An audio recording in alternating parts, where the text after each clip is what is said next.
जय श्री राम दोस्तों। कैसे हैं आप सब? आशा करती हूँ आप सब बहुत अच्छे होंगे। दोस्तों, आज मैं पद्म पुराण के सृष्टि खंड का तीसरा अध्याय सुनाऊंगी। दोस्तों, ये अध्याय काफ़ी बड़ा है, इसलिए मैं इसका थोड़ा थोड़ा भाग करके सुनाऊंगी आपको। आज मैं आपको ब्रह्मा जी की आयु कथा के माध्यम से बताऊंगी।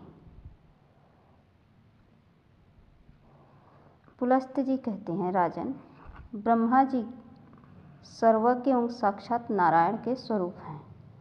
वे उपचार से आरोप द्वारा ही उत्पन्न हुए कहलाते हैं। वास्तव में तो वे नित्य ही हैं। अपने निजी मानस से उनकी आयु 100 वर्ष की मानी गई है। वह ब्रह्मा जी की आयु पर कहलाती है। उसके आधे भाग को परार्ध कहते हैं। 15 निमेष की एक काष्ठा होती है। 30 काष्ठाओं की एक कला और 30 कलाओं का एक मुहूर्त होता है।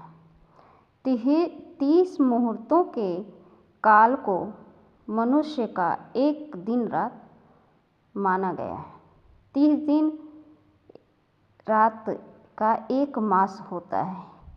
एक मास में 2 पक्ष होते हैं। 6 महीनों का एक अयन और 2 अयनों का एक वर्ष होता है। अयन 2 हैं, दक्षिणायन और उत्तरायण। दक्षिणायन देवताओं की रात्रि है और उत्तरायण उनका दिन है। देवताओं के 12,000 वर्षों के 4 युग होते हैं, जो क्रमशः सतयुग, त्रेता, द्वापर और कलयुग के नाम से प्रसिद्ध हैं। अब इन युगों का वर्ष विभाग सुनो। पुरातत्व के ज्ञाता विद्वान पुरुष कहते हैं कि सतयुग आदि का परिमाण क्रमशः 4 दिन, 4, 3, 2 और 1000 दिव्य वर्ष हैं। प्रत्येक युग के आरंभ में उतने ही 100 वर्षों की संध्या कही जाती है और युग के अंत में संध्यांश होता है। संध्यांश का नाम भी उतना ही है जितना संध्या का। नृपश्रेष्ठ संध्या और संध्यांश के बीच का जो समय है उसी को युग समझना चाहिए। वही सतयुग और त्रेता आदि के नाम से प्रसिद्ध है। सतयुग, त्रेता, द्वापर और कलयुग ये सब मिलकर चतुर्युग कहलाते हैं। ऐसे 1000 चतुर्युगों को ब्रह्मा का एक दिन कहा जाता है। राजन, ब्रह्मा के एक दिन में 14 मनु होते हैं। उनके समय का परिमाण सुनो। सप्तर्षि, देवता, इंद्र, मनु और मनु के पुत्र, ये एक ही समय में उत्पन्न होते हैं तथा अंत में साथ ही साथ इनका संहार भी होता है। 71 चतुर्युग से कुछ अधिक काल का एक मनवंतर होता है। यही मनु और देवताओं आदि का समय है। इस प्रकार दिव्य वर्ष गणना के अनुसार 8,52,000 वर्षों का एक मनवंतर होता है।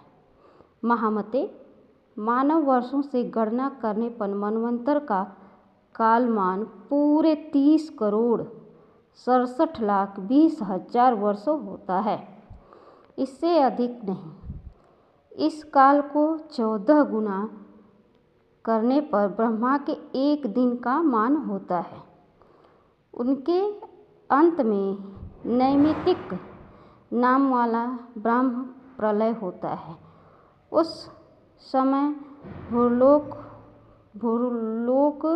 व स्वर्गलोक, संपूर्ण त्रिलोकी दग्ध होने लगती है और महर्लोक में निवास करने वाले पुरुष आँच से संतप्त होकर जनलोक में चले जाते हैं।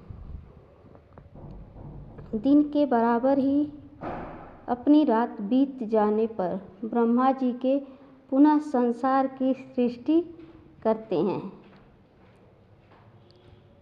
इस प्रकार मास आदि के क्रम से धीरे धीरे ब्रह्मा जी का 1 वर्ष व्यतीत होता है तथा इसी क्रम से उनके 100 वर्ष पूरे हो जाते हैं।